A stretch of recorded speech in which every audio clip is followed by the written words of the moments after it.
anyone. It is a balmy, I don't know, 90 something. Going to get up to 105, I think it said today. That's not including the heat index, which is at soup right now. Let's show how everybody's doing. We have one of our broody here out for a drink because I pulled all their eggs. Because things were getting broken, things were getting nasty. A week straight of 100-degree weather will do that. As you can see, we have two other broodies still hanging out. These are Phoenix's 3 chicks. I think they're about a month old now. As you can see, it's still really easy to tell that I have 2 roos and 1 hen. Phoenix is still mothering them. They still sleep with her. They don't roost. She doesn't roost yet.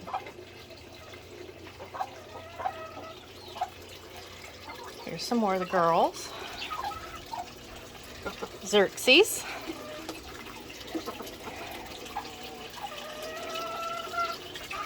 We got the mud pit here.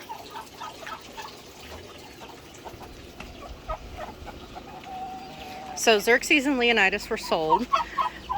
Lady had about 30 hens, wanted 2 roos, but unfortunately they just fought and fought. She lived up the road, so I told her, I said, well, just bring me one of them back. I don't care which one. And Xerxes was the instigator, which is oh so shocker. So she was able to grab him and bring him back. He's still for sale. We'll talk about these guys in a minute. Over here in the Wyandotte Run, these are not their babies. These are the younger babies, like a month. Yeah, about a month. So my whole outside runs now are completely closed with chicken wire so that none of the babies, no matter their age, can get out.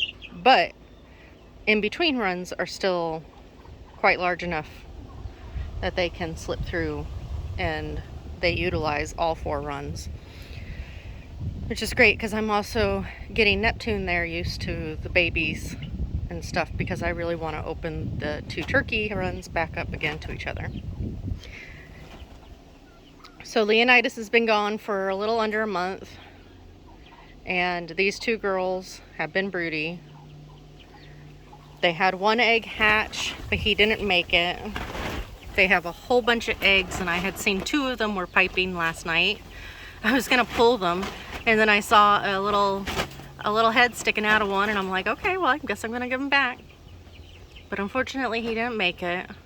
I'm not real hopeful because of this insane heat for these.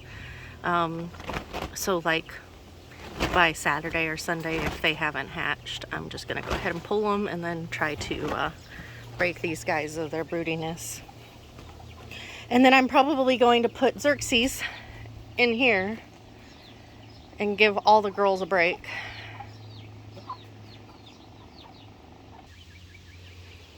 So here we are in the slate run with various babies. Got Luna on the right, Ursa on the left. Luna had been broody, then the skunk happened, and then she kind of sort of went broody again, but has seemed to change her mind. I pulled all their eggs too. I did check them, and they had some that were developing, but not far enough. So Lyra and Hera had been sitting for a long time, but again, I pulled their nest boxes so that we can stop the nonsense while it's 110 degrees. Hi, Neptune. Neptune's doing pretty good with the babies. Every so often, he kind of goes, makes faces at them. I mean, all of them do that. All the adults do that. But he's not actively going after them. He's not trying to step on them. His little quote-unquote chases are very short-lived. What are you doing under there?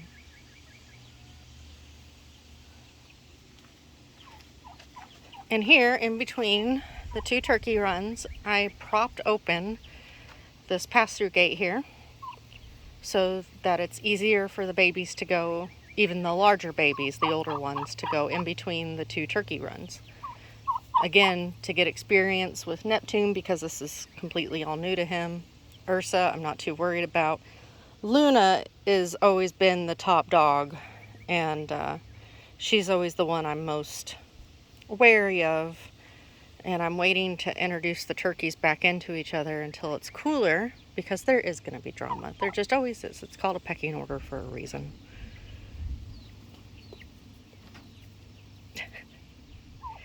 But that's been working out really well. I like that. And so far, none of the adults, surprisingly, have tried to squeeze through it. Got a little hen here.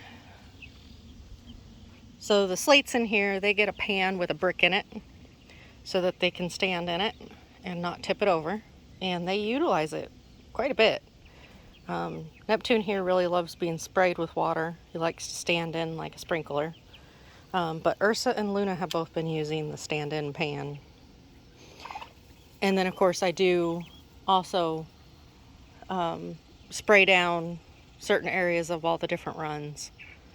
Like you saw in the chicken run, it's a big mud pit. They're alerting on a bird flying over. Don't know if you can see or not, but all the little babies have their heads tilted.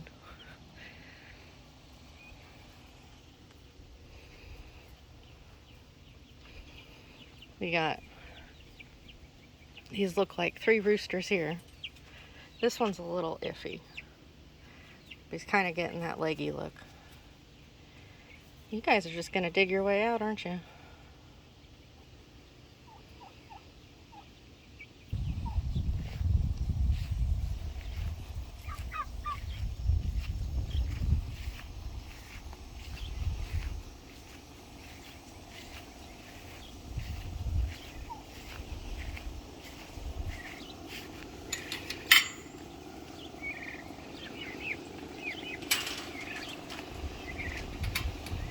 I moved this blower fan into here because really the turkeys need it more than the chickens. And I'm really glad Hera is utilizing it. Like I said, Lyra and Hera had been sitting for quite a while. They would occasionally come out and get water and food, but for the most part they were just sitting in there being super duper hot. So at night I angle this fan to be blowing inside the hut, and the door is staying open. Nobody's getting like on lockdown right now because it's just, like I said, ridiculous. Spray this down. Everybody has electrolyte, vitamin water. I'm keeping that just open because, you know, babies are babies. They're going to explore and climb on stuff. I did take off leg bands and replaced with zip ties. So the yellow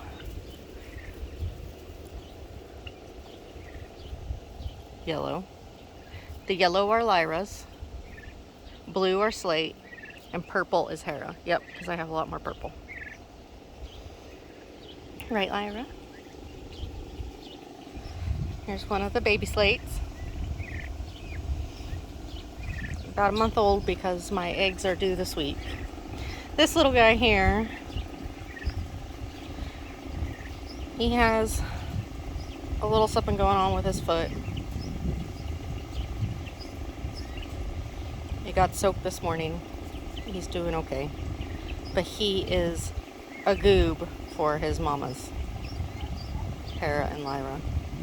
He is a huggle bum with them. It is adorable because he's also the largest one. See, they got a pan. Everybody can reach this water, but I put this here because they were using it.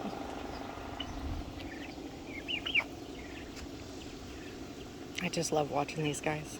That's a slate. I haven't labeled the baby slates yet because, well, size difference, it's pretty easy to keep track of. There's the other slate.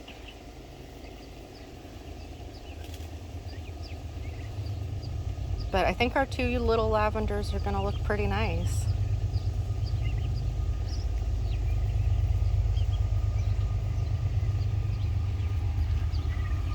Oh, you're such a goof. When I was in here soaking that little guy's foot, she was just coming up and just wanting all the attention. Don't be rude.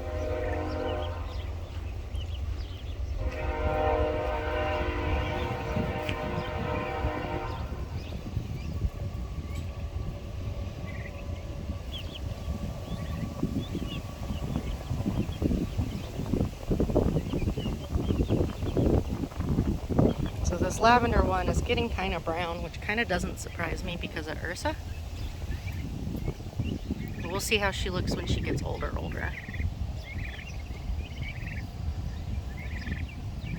It kind of looks gray in the shade and on the video, but it's more brown.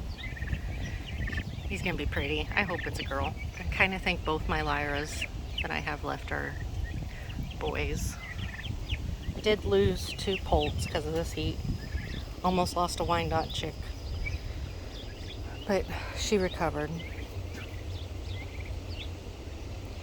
It's been rough.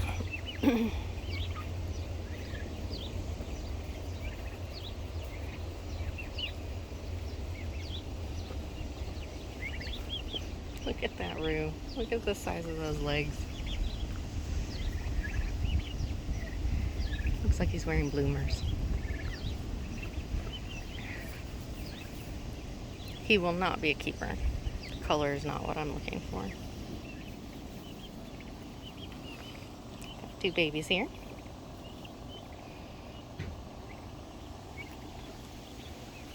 I mean, how cute is that? Not as cute as all the babies being underneath both Hera and Lyra, but still. They do get some of the fan activity too.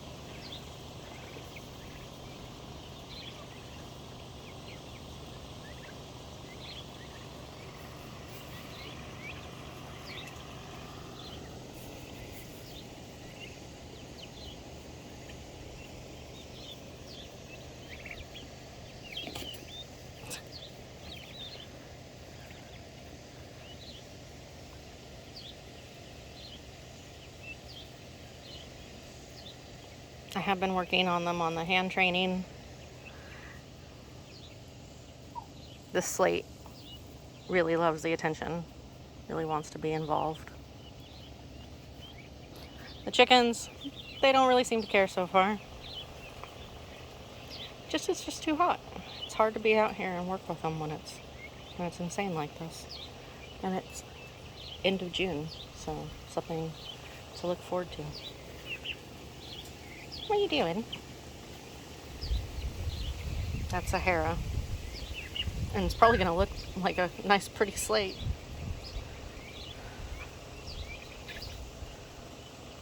Oh, I didn't catch that, but that noise was Neptune giving a little bit of grief to a chicken chick, but that was it. You little tiny things. Oh, goodness. Does somebody want attention? Huh? Yeah? You want love? You're gonna slide off. Yeah, you're about to slide off. Hanging on. Anyway, it's hot. This is how everybody is.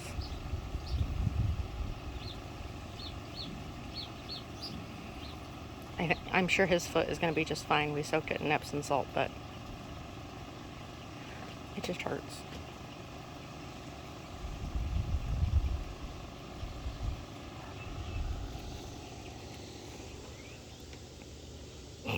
You're so funny.